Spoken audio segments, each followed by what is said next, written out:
Okay, so we're finally on to the painting. I use paints you can just get at Michael's, any sort of craft store. For the yellow background, I'm going to use just white and this sort of standard yellow. I mixed them together and added just some tap water to it to thin it out. You want it to have kind of a real thin consistency like this because you're almost going to use it more like a stain than a paint, because you want that wood grain to show through. I want the wood grain to show through. I think it looks nicer. That's why earlier on I talked about, really figuring out how you want it oriented this way or this way, because I like the wood grain running horizontal, and that's going to come through the paint. Also, that's why I was making a point of erasing all of our lines, because you're not going to put opaque paint right on top of that. Those lines will show through if you don't erase them. So this is what we ended up working with here. It's pretty thin. You can paint right over your letters. See, they're still shining through there. You'll still be able to see them. The only part that I don't paint on top of is inside the ellipse here. I'm going to leave that bare wood, and that'll make it better when we go to finally do our landscape.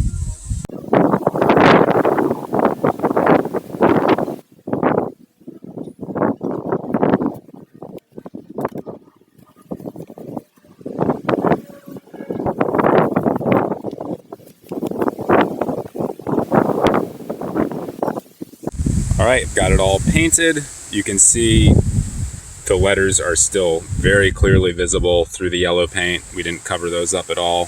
So now we're going to go in with some red, fill all these in. With the red, you're probably going to need to do a few coats for it to really look like a solid red color. These letters up here are blue, so we're going to do those in blue. And then we're going to outline both these and these with some black. And then we are also going to do the border. There's a little bit of detail in the border that I'll show you how to do. And yeah, let's get started. So what I'm doing here is using one of these bigger brushes to fill in the bulk of the middle of the letter, and then coming back in with a fine tip brush and going out to the edges, like to meet up with the lines. These aren't fancy brushes. You can get these pretty cheap. You could get them like at the dollar store even, but they definitely have them at Michael's or any sort of craft store like that.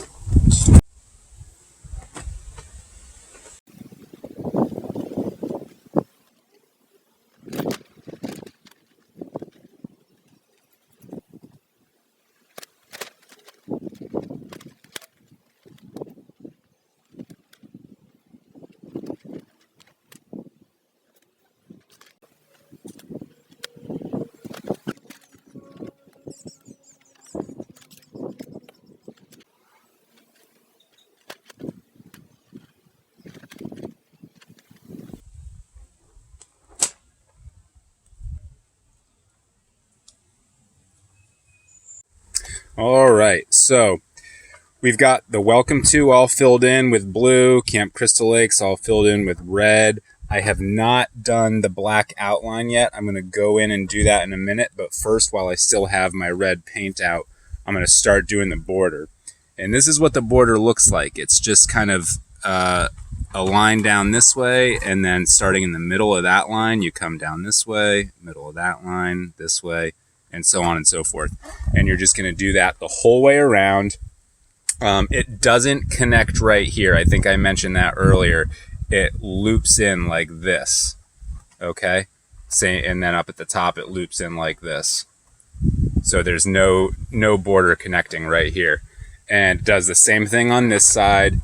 And then down at the bottom here, it doesn't meet in the middle. There's a little gap, so don't make it meet in the middle. So I'm going to go ahead and start doing that, and then we'll get to outlining the letters. All right, guys, check it out. It's starting to look pretty good. Got the border all laid in. We still need to outline the letters in black.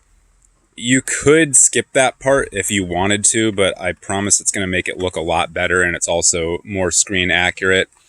And then also while you're doing the black, I hadn't mentioned this part up until this point, but you do have the established 1935 down here in block letters, and those are going to be black as well. So I just went ahead and penciled those in, and then I'm going to go over those with black.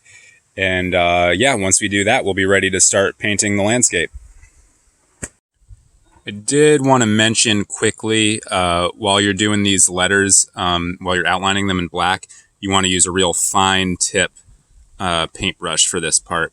And you can see it's just going to really clean up the edges and make it look nicer. So take your time with this. Don't rush it. And then you might notice as you're doing it, like right there in the corner, there needs to be a little more blue. So I'll go back in there with a little bit of blue and just fill that in. But yeah, so do that for the Welcome to and the Camp Crystal Lake.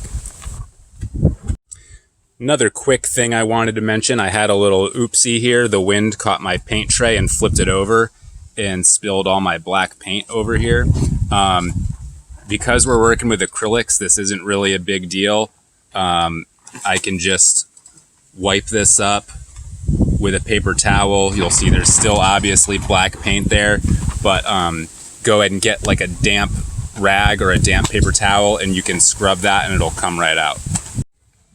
All right, so I came in here with the damp rag and I cleaned it up. You can still see it's a little messed up, but not a big deal. We can just touch that up with a little more yellow paint and a little bit more yellow paint right here.